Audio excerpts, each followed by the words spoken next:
former Deputy Staff Secretary to President Bill Clinton, attorney David Goodfriend, also with us, columnist for the Washington Times, Tim Constantine. Thank you, gentlemen, for joining us. I'm sure you were up pretty late. Tim, let's start with you. Some say Trump may have defeated himself in Iowa by taking out Dr. Ben Carson too soon. Now, Newsmax CEO Christopher Ruddy wrote this. He said, had Carson remained higher in the polls, he would have become Cruz's target, and the pair would have divided the evangelical vote, paving the way for an easy Trump win. Tim, did Trump defeat himself? When I was a kid, my dad used to say to me, you know, if the dog hadn't stopped in the road, he wouldn't have got hit by the car. I mean, if, it's absolutely meaningless.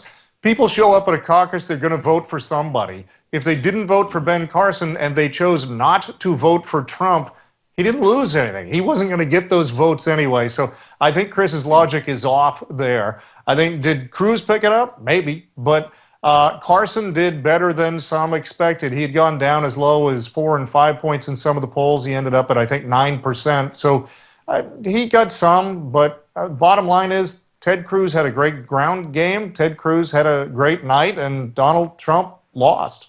David, Trump took some heat from some Iowa strategists today for not running that classic Iowa campaign that focused more on getting out the vote. Do you expect his campaign to make this a priority now? Well, he's way ahead in the polls in New Hampshire, which is the next contest, and perhaps that will be yet another test of whether the Trumpian model of messaging first and ground game a distant second, third, or fourth, maybe that works better for him in New Hampshire. I don't know. But I will say this, and this goes for both parties.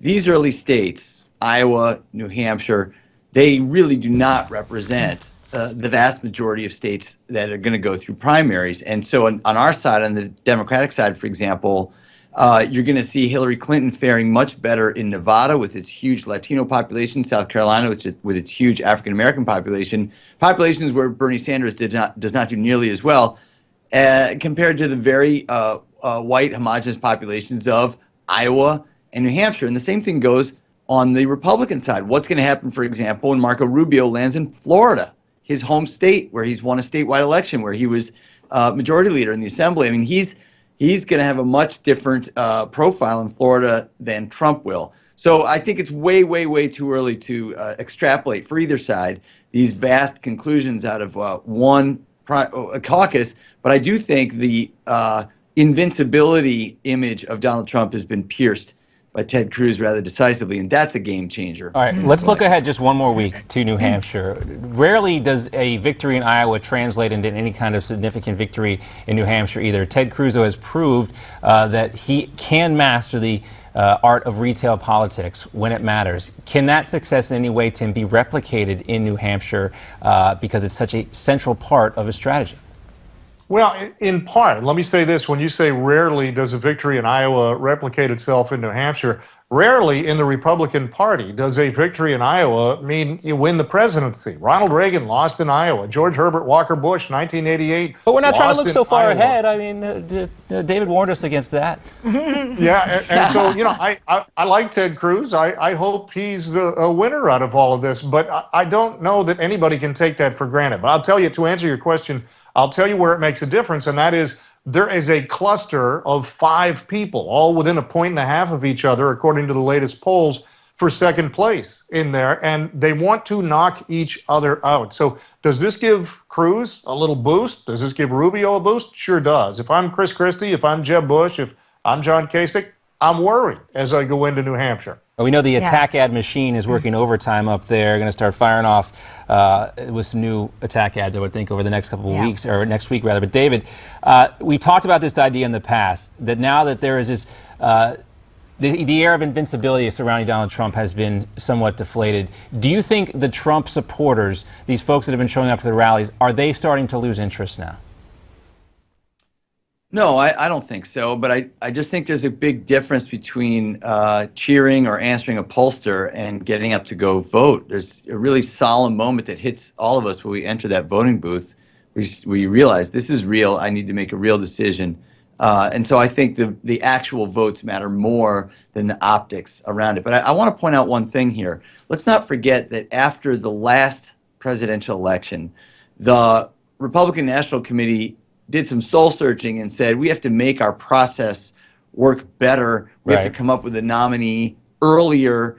I think all that stuff has gone out the window. I mean, they try though they might. This is going to be a real smackdown. These top three candidates, not one of them got a majority. They each got a plurality, roughly, of the same proportion, and that portends a pretty long. It's going to be brutal. It's going to be brutal for sure. Yeah. And we're just getting started. Gentlemen, stick around. We got more of the roundtable to come. We're going to talk about the Iowa caucus results.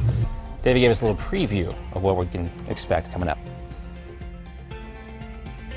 Coming up next, we'll talk about the Democratic side. Hillary Clinton barely beating out Bernie Sanders last night. I'm sure her campaign wasn't really expecting that. What do you think, John? Plus, the hardlines. Ed Berliner joins us next to talk about Marco Rubio winning that evangelical vote. That's all coming up. Welcome back to Newsmax Now. With just a coin flip, Hillary Clinton came out the winner of last night's Iowa caucuses, and now with such a narrow win, accusations are swirling of possible voter fraud, especially after this video started circulating, a video showing some confusion during the count in Polk County, Iowa. Aside from that, Clinton also raised some eyebrows when she gave an early victory speech that went a little something like this. So as I stand here tonight, breathing a big sigh of relief, thank you, Iowa, I congratulate my esteemed friends and opponents. I wish Governor O'Malley the very best, and I am excited about really getting into the debate with Senator Sanders about the best way forward to fight for us and America. Now, although she skated by in the lead this time, Clinton's numbers in Iowa have been on a steady decline since last year, even collapsing in recent months.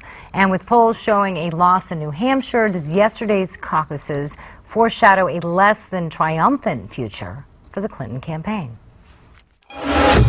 You're joining us for part two of a roundtable. David Goodfriend and host of Tim Constantine's Capitol Hill show, the man himself, Tim Constantine. All right, David, give us some insight on what you think the topic of what the discussion was inside Hillary Clinton's Brooklyn campaign headquarters this morning.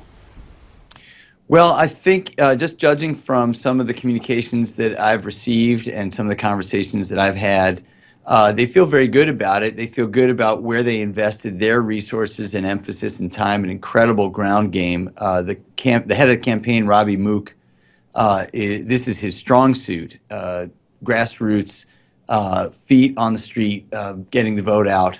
And I think that they had a bigger fight on their hands than they would have anticipated a year ago, for sure. But I still think, given what could have happened and what has happened to Hillary Clinton in the past in Iowa, this was a good outcome for them. By no means was it, putting away Senator Sanders for good. And of course, he's going to win. I think all of us would agree he's going to win in New Hampshire, because New Hampshire always goes to the native son from New England. But if we look at what happens after that, Nevada with a huge Latino population, South Carolina with a huge African American population, both of which are key to winning a Democratic primary, and Hillary Clinton, who polls somewhere in the neighborhood of 60-20 against Bernie Sanders with non-white voters, that will be a game changer. It's going to be a much different campaign. Consider that Vermont, Iowa, and New Hampshire are three of the whitest states in the United States. It's going to be a different contest when you're talking about Nevada and South Carolina, some of the southern states. So she's not going to win New Hampshire. She's going to win a proportional number of votes in both New Hampshire and in Iowa. The Democratic primary process is all proportional in voting, meaning it's not winner take all. You get a number of votes based on the percentage you get. So she's going to keep racking that up. And what I think will be a challenge for Bernie Sanders is what to do after New Hampshire. He's got a much difficult path up there. All right, Tim, what do you think Bernie Sanders does now? He's avoided the email issue when it comes to campaign talking points. Do you think he starts to bring that up after having not pulled out a victory in Iowa last night? Do you think he changes his strategy at all? First, let me say, if Robbie Mook's strong point is winning by a flip of a coin, then I would not feel particularly good about that campaign if I was the Clinton team. But for Bernie, no, I saw them ask him that exact question this morning as he landed in the darkness in the wee hours of this morning in New Hampshire. And they asked point blank, are you going to bring that up? Do you regret not bringing that up? And he said, no, I'm going to stay issue-oriented. I'm going to stay issue-oriented because that's what has turned the people out. And I tend to agree with him. His positive message and his insistence on staying on issues, for him anyway, has proven to be a strong point. I found it particularly interesting last night. I thought this was an entertaining but kind of sad note last night is while Hillary was giving her speech, one of the other networks showed the Sanders headquarters. And the crowd was chanting, she's a liar, she's a liar. Wow. And I thought, what he needs to do is deliver that message, remind people that they can't trust her without being rude or overt about it. He doesn't have to take a the Donald same Trump exact approach. thing. David, But you can get that message across. do you think, real quickly, we're running out of time here, but do you think it was a wise move for her to declare victory before everyone else was, basically? That's good political spin. Sure, I mean, look, it's like Marco it's a little- Rubio last Sorry, night. that question was for David. Go ahead. Oh, I'm sorry. That's sorry. okay. I mean, my colleague took the words right out of my mouth. Marco Rubio did an amazing spin job coming in third and treating it like a victory. And I think, look, we are not in the spin-free zone in these primaries. It's a different but, show. I just want to point something out. Both Donald Trump and Bernie Sanders represent something very important in this election, and I think they're good for politics in this country in the sense that they are giving voice to a part of the population that is frustrated and disillusioned. And that's a good thing to have us in politics. It is a good thing, and having you on the show is a good thing. David and Tim, thank you so much for joining us. Always a pleasure to have you. Thank you. All right, coming up next, we're talking with the Hardline's Ed Berliner about the Iowa caucuses last night. We'll talk more about Marco Rubio and find out why Ed doesn't put too much stock in the polls and why you shouldn't either.